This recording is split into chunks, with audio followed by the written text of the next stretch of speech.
जय शिवराय मित्रांनो. बघा आता काल 26 एप्रिल 2026 रोजी आता एक एक्झाम झालेली आहे. मुंबई उच्च न्यायालय शिपाई हमाल फराशी या पदासाठी एक भरतीची प्रश्न म्हणजे एक्झाम झालेली आहे. त्या संदर्भातली प्रश्नपत्रिका या ठिकाणी आपल्याला आता आलेली आहे. त्या ठिकाणी आपण सी जो बुकलेट नंबर आहे त्या ठिकाणी त्या आपण कसे क्वेश्चन होते, प्रश्न कसे होते आणि त्याचे उत्तर काय आहेत या ठिकाणी आपण पाहणार आहोत. तर 30 मार्काची ही एक्झाम आहे. 30 मार्काची ही प्रश्नपत्रिका आहे. 30 प्रश्न आहेत शिपाई फराश या आणि हमाल या पदासाठी. तर बघा आता याच्यामध्ये प्रत्येक प्रश्नाला 1 गुण आहे. 1 गुण या ठिकाणी आहे. तर 30 प्रश्न आहेत. तर 30 मार्क या ठिकाणी 30 मार्क या ठिकाणी या उमेदवाराला पाडणं गरजेचं आहे. चला पहिला प्रश्न काय आहे बघा. आता वर्तुळाचा व्यास 14 सेंटीमीटर असल्यास त्याची त्रिज्या किती असते. त्रिज्या ही वर्तुळाची बघा ही व्यास पूर्ण असतो आणि त्रिज्या म्हणजे निम्यापर्यंत म्हणजे 14 व्यास आहे. तर हे उत्तर 7 सी हे या ठिकाणचं उत्तर आहे. त्यानंतरचा पुढचा प्रश्न बघा. त्रिकोणाच्या अंतर्गत कोणांची बेरीज किती अंशाची असते. या ठिकाणी ऑप्शन सुद्धा दिलेले आहेत.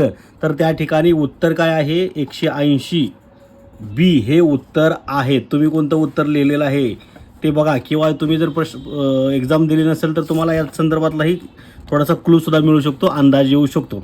त्यानंतर पुढं बघा. आता भारतीय राज्यघटनेतील नागरिकत्व विषय तरतुदी कोणत्या भागामध्ये आहेत. या ठिकाणी ऑप्शन सुद्धा दिलेले आहेत. तर या ठिकाणी उत्तर काय आहे भाग 2 बी हे उत्तर आहे.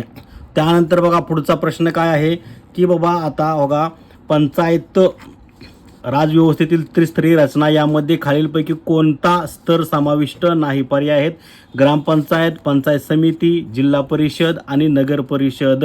तर या ठिकाणी ऑप्शन काय आहे ऑप्शन आहे नगर परिषद. हा या ठिकाणचं उत्तर आहे नगर परिषद हे उत्तर या ठिकाणी आहे.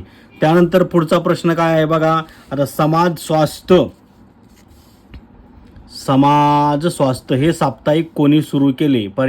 पर्याय आहेत विष्णूशास्त्री चिपळूणकर, गोपाळ गणेश आगरकर, लोकमान्य टिळक आणि महात्मा फुले. ॲक्च्युली या ज्या 4 ऑप्शनमध्ये उत्तर आहे ते या ठिकाणी कुठेही मॅच होणार नाही. यापैकी कोणतेही नाही. शिवाय यात कोणताही ऑप्शन देण्यात आलेला नाही. याचं उत्तर खरं आहे रघुनाथ रधो कर्वे हे या ठिकाणी याचं उत्तर आहे. बघा हे असं उत्तर आहे. मात्र या ठिकाणी तुम्हाला याच्यामध्ये एक प्लस मार्क या ठिकाणी मिळू शकतो, कारण चुकीचं त्यांनी पर्याय दिलेला आहे, किंवा पर्याय इथं 4था पर्याय कोणतेही नाही हा पर्याय दिलेला नाही. तर बघा पुढचं आंतरराष्ट्रीय क्रिकेट परिषदेचे ICC यांचं मुख्यालय कुठे आहे. या ठिकाणी ऑप्शन काय आहेत. ऑप्शन आहेत लंडन, दुबई, मुंबई आणि सिडनी. तर याचा उत्तर आहे बी असं याचं उत्तर आहे. दुबईमध्ये ICCचं हेडक्वार्टर म्हणजे मुख्यालय आहे. त्यानंतरचा पुढचा प्रश्न आहे बघा. आता कितवा प्रश्न आहे हा 7वा प्रश्न आहे. 7वा प्रश्न काय आहे 2024 बघा 2024 ज्ञानपीठ पुरस्कार कोणाला जाहीर झाला. याचं उत्तर काय आहे. उत्तर 7वाचं उत्तर असं आहे. या ठिकाणी ऑप्शन काय दिलेले आहेत बघा. ऑप्शन दिले आहेत दामोदर मौजो, विनोद कुमार शुक्ला, गीतांजली श्री आणि अमिताव घोष. तर याचं उत्तर आहे या ठिकाणी दामोदर मौजो हे या ठिकाणी याचं उत्तर आहे. तुम्ही कोणतं लिहिलं आहे ते बघा, किंवा तुम्हाला परीक्षा दिली नसेल तर तुम्हाला याचं ज्ञान अकलत होणार आहे. त्यानंतरचा पुढचा प्रश्न काय आहे. आंतरराष्ट्रीय न्यायालय international court of justice ICJ कुठे स्थित आहे.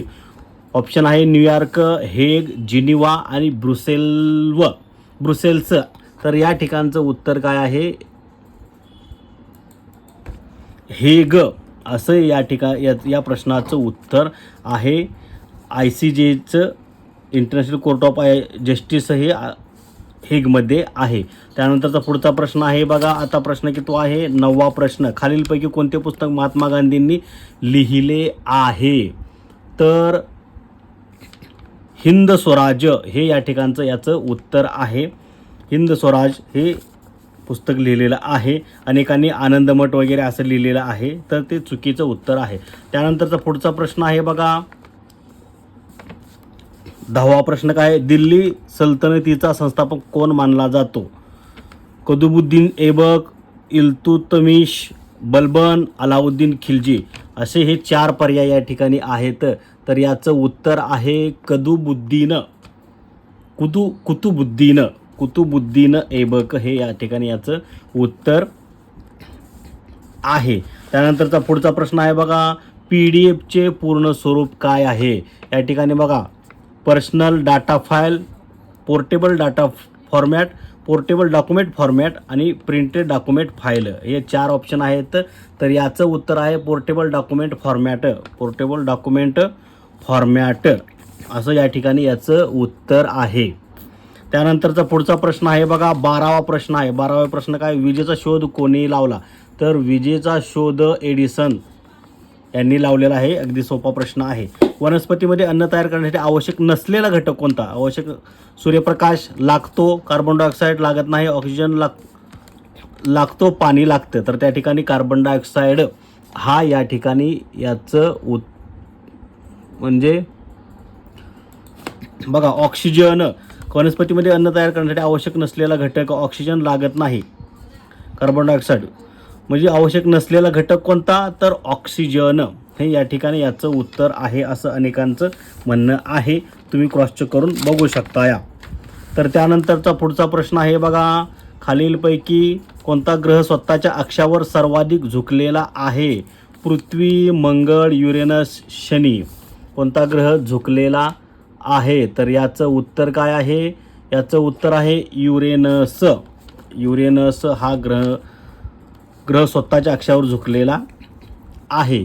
पुढचा प्रश्न आहे 15वा प्रश्न, लाईट इयर हे कशाचे मोजमाप आहे? वेळ, वेग, प्रकाशाची तीव्रता आणि अंतर.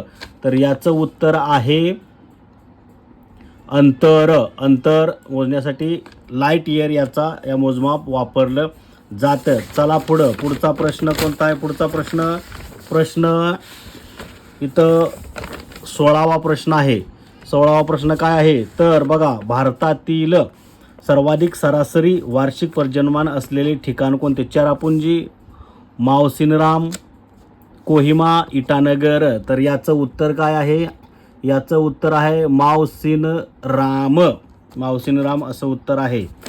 पुढचा प्रश्न 17वा प्रश्न, भारतातील ट्रान्स हिमालय पर्वतरांगामध्ये खालीलपैकी कोणती रांग समाविष्ट नाही? ऑप्शन आहे काराकोरम, लडाख, शिवालिक आणि झास्कर. तर याचं उत्तर आहे काय? शिवालिक हे या ठिकाणी याचं उत्तर आहे. त्यानंतर बघा, पुढचा प्रश्न, महाराष्ट्रातील खालीलपैकी कोणती नदी गोदावरीची उपनदी नाही? पूर्णा नदी, प्रवरा नदी, भीमा नदी, मुळा नदी. या ठिकाणी याचं उत्तर आहे भीमा नदी असं या ठिकाणी अनेकांचं म्हणणं आहे, भीमा नदी. तर बघा, योग्य उत्तर काय आहे ते तुम्ही बघा. हे क्वेश्चन पेपर आपण या ठिकाणी तुम्हाला सांगत आहोत. भारताचे राष्ट्रचिन्ह कोणत्या ठिकाणाहून घेतले आहे? सांची, अमरावती, अजिंठा, सारनाथ असे ऑप्शन दिलेले आहेत. तर या ठिकाणी उत्तर काय आहे? सारनाथ या ठिकाणी घेतलेलं आहे असं उत्तर आहे. पुढे बघा, 20 चंद्रयान-3 मोहिमेचा उद्देश काय होता? मंगळाभ्यास, सूर्याभ्यास, उपग्रह प्रक्षेपण आणि चंद्राच्या ठिकाणी ध्रुवावर उतरणे. याचं उत्तर आहे चंद्राच्या ठिकाणी ध्रुवावर उतरणे हा या ठिकाणचा उद्देश होता चंद्रयान-3चं. चंद्रयान-3 खूप असं फेमस प्रसिद्ध झालेलं होतं. याचा फार बोलबाला झालेला होता. हे अपयश झालं, सक्सेस झालेलं नाही, परंतु त्याचा मात्र बोलबाला झाला. यानंतर यावेळेस अनेक जण इमोशनल झाले होते. चला पुढं, मी काम केले या वाक्याचा काळ कोणता? 21वा प्रश्न, वर्तमान काळ, भूतकाळ, भविष्यकाळ, भूतकाळ आणि अपूर्ण काळ. मी काम केले. तर याचं उत्तर आहे बघा, काय आहे? मी काम केले, पूर्ण झालेलं आहे काम, तर भूतकाळ असं या ठिकाणी याचं उत्तर आहे. पुढचा प्रश्न कितवा? 22वा प्रश्न, लोकहितवादी हे टोपण नाव कोणाचे आहे? विष्णूशास्त्री चिपळूणकर, गदी माडगुळकर, महात्मा फुले आणि गोपाळ हरी देशमुख असे पर्याय आहेत. तर या ठिकाणी उत्तर काय आहे? गोपाळ हरी देशमुख लोकहितवादी हे या ठिकाणी याचं उत्तर आहे. फिक्स उत्तर आहे, यात काही टेन्शन नाही. दुरित 23वा प्रश्न. दुरित या शब्दाचा समानार्थी शब्द कोणता? आनंद, पाप, दूर, पुण्य.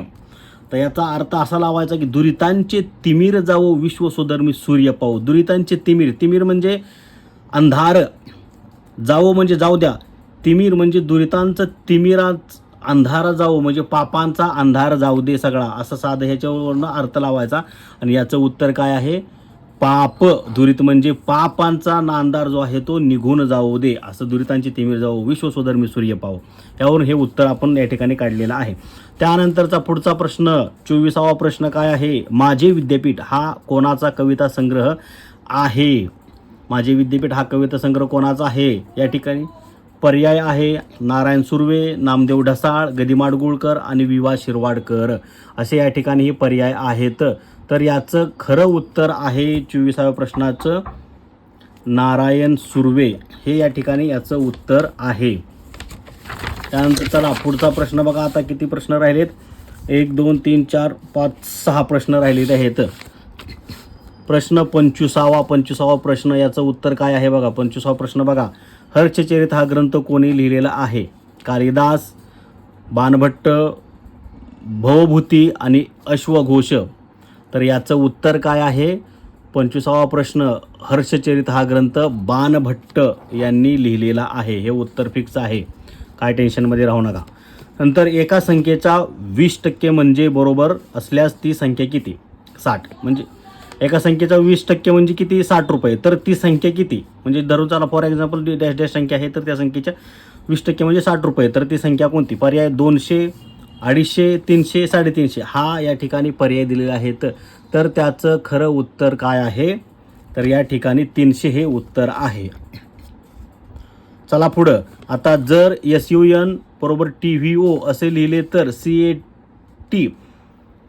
CAT कसे लिहाल? याचं उत्तर अनेकांनी DBU असं सांगितलेलं आहे. DBU तुम्ही गणित करून पाहू शकता. चला पुढं 27वा प्रश्न झालेला आहे. आता 28वा प्रश्न. एका रांगेत 12 मुले उभी आहेत. राम डावीकडून 5वा आहे तर उजवीकडून तो कितवा असेल? असा 1 2 12 मधनं 5 गेलं, किती राहिलं? असं त्या ठिकाणी उत्तर द्यायचं आहे तुम्हाला. तर बघा, राम डावीकडून 5वा, एका रांगेत 12 मुले आहेत. 1 2 3 4 5 6 7 8 9 10 11 12. इकडे काय? 1 2 3 4 5. राम डावीकडून 12 रांगेत आहेत, राम डावीकडून 5वा आहे. तर उजवीकडून तो कितवा असेल? बघा, उजवीकडून 1 2 3 4 5 6 7 8. तो 8वा असणार आहे. 28व्या प्रश्नाचं उत्तर काय आहे? 8वा. C हे उत्तर असणार आहे. आता शेवटचे 2 प्रश्न राहिलेले आहेत. बघा, एका व्यक्तीने पूर्व दिशेकडे तोंड करून 8 पावले चालली, नंतर डावीकडे वळून 6 पावले चालली, पुन्हा डावीकडे वळून 8 पावले चालली. ती व्यक्ती सुरुवातीच्या बिंदूपासून किती अंतरापर्यंत चालली? तर चला, एक व्यक्ती पूर्व दिशे उजवीकडे असते, 8 पावलं चालली. ही किती चालली? 8 पावलं चालली. ही 8 पावलं चालली या ठिकाणी बघा इथपर्यंत. त्यानंतर ती डावीकडे वळून 6 पावले चालली. इकडे 6 पावलं अशी गेली ती व्यक्ती, हे 6 पावलं गेली. आणि इथून पुन्हा इथून डावीकडे किती वळली? 8 पावले वळली. म्हणजे हे सेम आणि ही दोन्ही सेमच येणार ना. 8 पावले चालली. ती व्यक्ती सुरुवातीच्या बिंदूपासून किती अंतरावर असेल? म्हणजे ह्या बिंदूपासून या ठिकाणपर्यंत किती अंतरावर असेल? तर हे बरोबर आहे 6. म्हणजे याचं उत्तर किती आहे? 6 हे उत्तर आहे. श्याम म्हणतो, गीता ही माझ्या वडिलांच्या मुलीची मुलगी आहे, तर गीता ही श्यामची कोण? 30वा प्रश्न आहे बघा. तर श्याम काय म्हणतो? धरून चाला, हा श्याम आहे, हा श्याम आहे. श्याम काय म्हणतो? तर गीता ही, तर गीता आहे, गीता ही माझ्या वडिलांच्या, हे त्याचे वडील झाले, वडील, आणि ही गीता. तर श्याम काय म्हणतो? गीता ही माझ्या वडिलांच्या मुलीची, म्हणजे इथं परत मुलगी एक आली, ह्यांची मुलगी आली, तर मुलगी आहे. तर श्यामची गीता कोण? तर वडिलाच्या मुलीची मुलगी, वडिलाच्या मुलीची मुलगी. म्हणजे वडिलाची मुलगी म्हणजे बहीण, बहिणीची मुलगी म्हणजे कोण? भाची. या ठिकाणी उत्तर काय आहे? भाची हे उत्तर आहे. अशा पद्धतीने. तर बघा, अशा पद्धतीने 30 मार्काचा क्वेश्चन पेपर होता.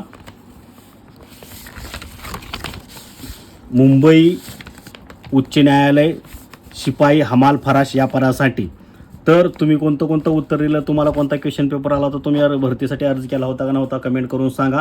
अन्य काही समस्या असतील तर प्रश्न कमेंट करा. आणि अशाच नोकरीच्या सर्व संदर्भातल्या इत्थंभूत अपडेट जाणून घेण्यासाठी तुम्ही आपल्या चॅनलला नक्कीच सबस्क्राईब करा. जय हिंद, जय महाराष्ट्र.